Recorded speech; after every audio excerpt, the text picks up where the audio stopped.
Hello, welcome.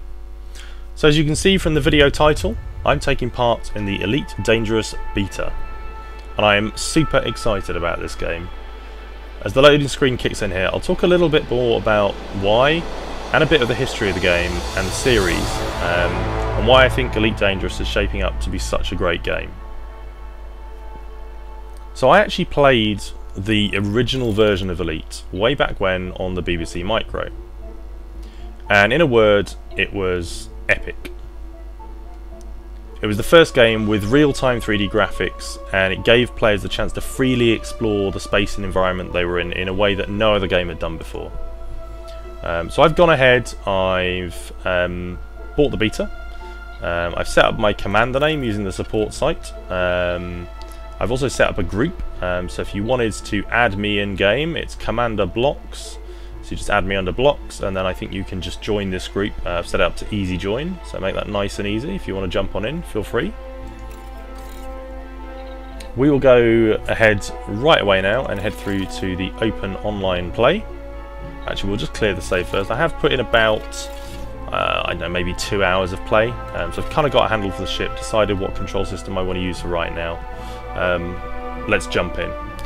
So while we're loading here, I want to talk about some of the goals I've got for this series. I want to keep the episodes fairly short, 10 to 20 minutes perhaps, try and look at one key feature of the game each episode, make it nice and digestible, so I hope you enjoy that. And I guess history of the game now. I mean, there were 2 sequels since the original Elite. There was Frontier Elite 2, and then there was Frontier First Encounters, which was basically Elite 3. And for me, they didn't quite do it in the same way that the original did. They were good games, don't get me wrong, but they didn't deliver in the same way as the original Elite did. And they didn't really break any new ground, and there were lots of issues, from what I gather, between the developer and the publisher in the run-up to the release. And maybe the games were released early, and that wasn't ideal either. But here we are in game now. I'll just talk a little bit about the ship controls, and then we'll cover kind of why I'm so excited about this version of Elite. So we've kind of got pitch up. We can move our ship up like this. We can move it down. We can roll it to the left and to the right. And we can also use something called a yaw to turn the ship through the vertical axis. It's kind of like having a rudder on the back of our spaceship here. So we can yaw to the left and yaw to the right. And you can see right now these movements are quite slow, and that'll be about the same at higher speeds as well. But if you check out this scanner, as I throttle up here, on the right hand side you'll see some blue lines opposite some orange lines. So I'm going to just pop it to 50% throttle. And you can see that blue bar has come up rather than the orange one. It's changed colour, so originally it's orange here, that down to 50%. You see it's kind of gone that very light white blue colour. So if I try and move the ship around now, you see it's much quicker than when we were originally. You can really sort of throw it around. You can yaw much more quickly, and that's because you get maximum maneuverability at 50% throttle, or 50% of maximum speed. I'm going to go ahead and target the space station we've got here, and we're going to go and attempt to dock with it. So it looks like the entrance is on the other side, so we'll head over there. I'm going to boost around, max the engines. And one of the things I mentioned, I'm so excited about this game because it's kind of like they've gone back to their roots in a sense. The original Elite was designed and coded by David Braben and Ian Bells, 2 Cambridge University students. It was that classic sort of backroom story of all the big industry publishers said it couldn't be done. Nobody could produce a 3D game in the amount of space and memory that computers had at that time. They didn't believe that was the same. That was true, and they came up with this visionary game, and it was incredible to play. And the way they're funding the development of this game is through the Kickstarter campaign. So they set a goal. This is David Braben now with Frontier Developments, the company he kind of founded to produce games since the original Elite, and it had a goal of £1.25 million, and it raised over 1.5 million. So that gives you some idea of the kind of support and excitement, I think, around this game.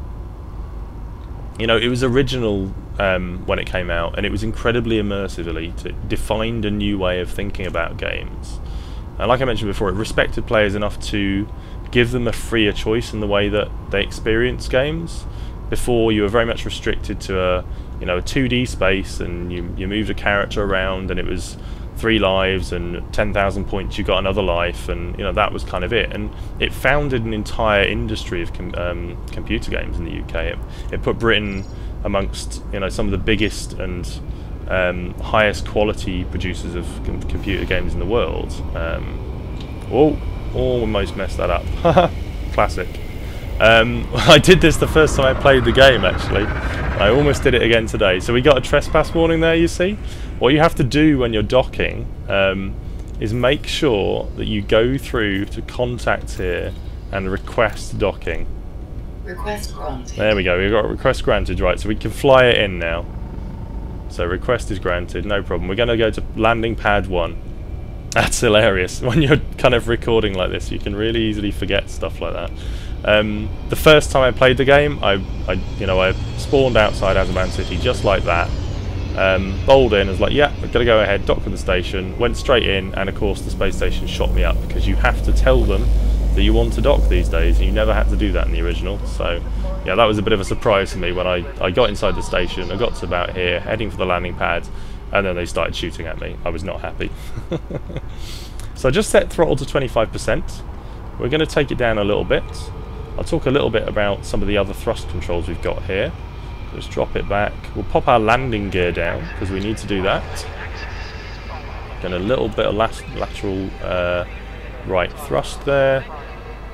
And then we'll get to the pad. And when we get near, I'll show you this, the lateral and vertical thrust in a bit more detail. We should be just about here now. Let's drop it down. Okay, great. Okay, so we'll just all stop.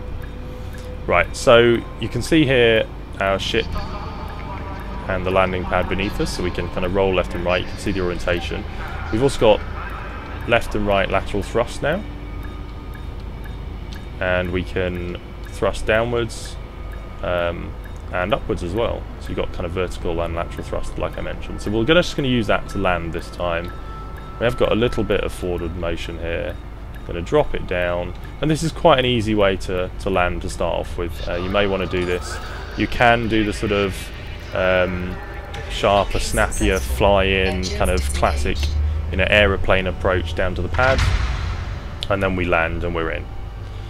Okay, well that's it for this this episode, I think. What we're going to do next time is take a look at our first trade. We'll go through to the starport services, look at the commodities market, and we'll take a fly over to another system and another station. So I hope you've enjoyed this episode. If you have, please hit the like button, share it around amongst your friends, and I will see you next time, Commanders. Take care.